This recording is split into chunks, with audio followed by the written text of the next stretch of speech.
New York City, the 29th of June 1777.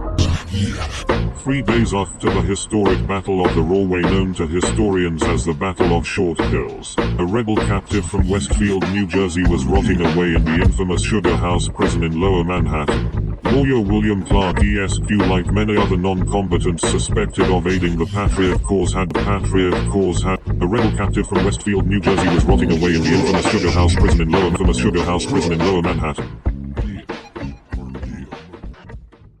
New York City, June 29, 1777. 3 days after the historic Battle of the Rahway, known to historians as the Battle of Short Hills, a rebel captive from Westfield, New Jersey, was rotting away in the infamous Sugar House prison in Lower Manhattan. Lawyer William Clark, ESQ, like many other non-combatants suspected of aiding the Patriot cause, had been rounded up by various raiding parties over the past 6 months. Groups such as the New Jersey Volunteers, Queens Rangers, and the Hatfield clan, whom fostered their own loyalist unit, had been abducting soft targets across the Arthur Kill regularly. Regardless of proof, age, infirmity, or what have you, dozens of prominent men were marked by the British to be held as political prisoners. Incarcerated in dismal conditions, the prisoners only received information about the happenings of the war sparsely. Usually such information was obtained from recent additions to the lockup. However, this morning was different, and the men would be made aware of one aspect of the Battle of Short Hills. This without even knowing that there was an expedition or battle per se. Howe's massive 16,000 host of British and Hessian regulars and loyalists would converge in 2 columns in an attempt to trap the main Continental force in a pincer maneuver. General Washington did not take the bait. Howe would not reach the main Patriot force before it would escape into the natural citadel of the Watchung Mountains.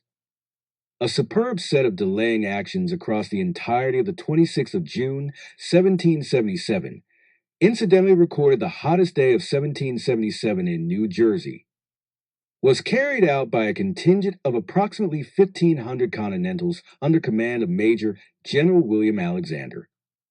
Alexander to the Americans was affectionately known as Lord Stirling, as he was arguably the legitimate heir to the title. The delaying forces would make 2 stands before luring both British columns to a place known as the Ash Swamp in Scotch Plains, New Jersey. Now bottlenecked, the Howe would have to push through in a frontal assault for any chance to reach Washington's main army before ascending atop the Watchungs. The defensive position Stirling took in the Ash Swamp was strong.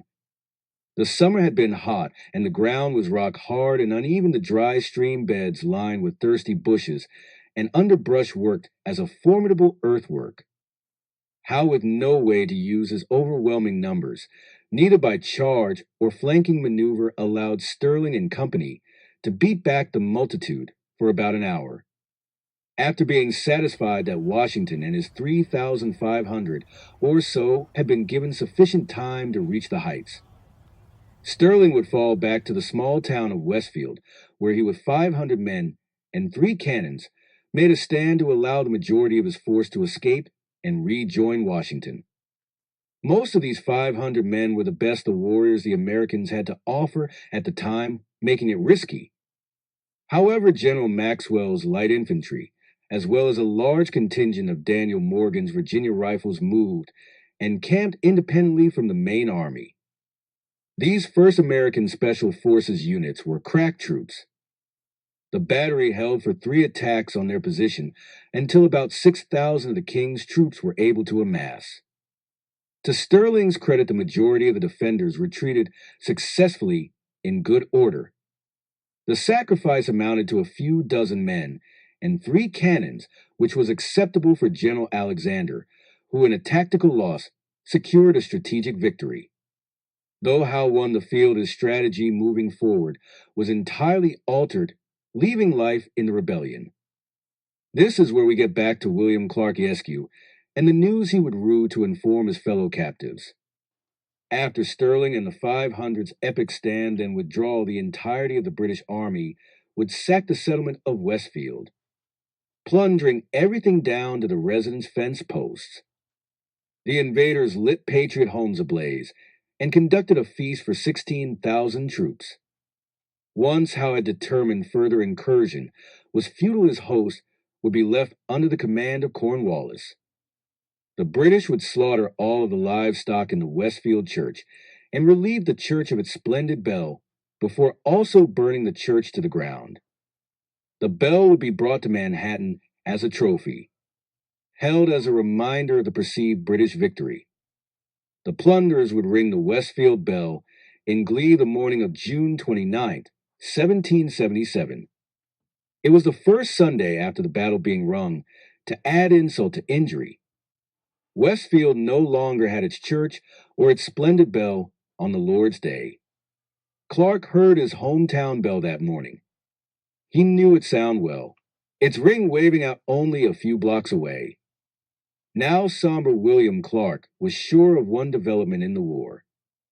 He did not need further information, for he was sure. The Westfield lawyer made his fellow captives aware that Westfield had been sacked, for that was the ring of the Westfield bell. Part 2. Lead up in the rebel stand at Westfield, New Jersey. June 26, 1777. General Alexander and company were able to fall back in good order by sacrificing 3 cannon. A few dozen men were captured as, and immediately after, an assault led by Captain Ferguson captured Lord Sterling's defenses above the lower Rahway watershed. These captured men knowingly and willingly took the risk, supplying cover ball, grape shot, volley, grape shot, go. Jeez. Knowing death in battle likely, or worse death aboard the Jersey. Captivity brutal in the North, as it was particular in lacking discretion, in shame, wholly vengeful hatred harvested hourly hintered to outer along the Rahway. The sugar house nay shed horrendous. However, the forgotten men atop aiming in aid faced evil condoned below AC. The artillery men and officers of Sterling's stand shipped off aboard the Jersey. Jeez. Sterling knew he was close to meeting his objective, granting Washington the time to preserve most of his army, but this action was far from over, and danger grew for his men, with every enemy unit flooding the dry ash swamp. With near the whole force ready to descend upon his line, Sterling, Conway, and Maxwell would have to find a way to usher the majority of their 2,000-strong force to safety. Washington did get about 5,000 into the mountains, but Sterling's 2,200 was near a third of the entire Continental Army. Surrender, capture, or heavy losses were not viable options for any extension of the American cause. He determined that 500 men and 3 cannon would be an acceptable risk to afford the other retinue of 1,500 separation and enough time to rendezvous with Washington in the heights above the Elizabethtown track. A position on the right flank would be commanded by Sterling himself. This point would work as a pivot for his retreating force following the route of Washington's supply lines through Westfield. This was the last chance for the Continentals to turn and not be cut off from the rest of the army by Howe's monstrous 16,000. With the best America had to offer in 1777, the plan was to hold until the colonials could make their way up to the foot of the natural Watchung Citadel. We surmise approximately 45 minutes before springing the Patriots' escape, Sterling ordered a battery placed atop a hill where Westfield Ave and Rahway Ave meet near the border of Westfield at the time. The 2 elite units joined a regiment of New Jersey Blues at this crucial moment. Morgan's riflemen under Colonel Dark and Maxwell with his elite regiment of light infantry. This put 2 of Washington's finest generals and America's first 2 special forces unit at supreme danger. The stakes were that high. This would be a do-or-die moment for the young nation. There was more to the decision than merely having the best warriors make this stand. Both Maxwell and Morgan's units lived off the land and moved independently from the main army, meaning, if successful, in delaying the British long enough for their countrymen to escape, these fighters could flee in companies via any available route. Then once safely away, the stealthy warriors could bide their time, avoid the British, then rejoin at a predetermined location. Because of the last action of this historic battle, Conway would continue marching his men up Mountain Ave, turning them, and then up New Providence Road in the narrowest of escapes. Just behind Conway were the first redcoats to reach Sterling and Maxwell. A vanguard of over 2,000 attempted a charge to dislodge the scrappy Americans. 500 repelled them with ease. As Marvin King's men reached the field, a second charge was attempted, this time including Ferguson's men and their new rifles to support the infantry with accurate fire. The elite Americans propelled the second charge, as well as a third charge before abandoning 3 cannon and joining the retreat just before 3 p.m.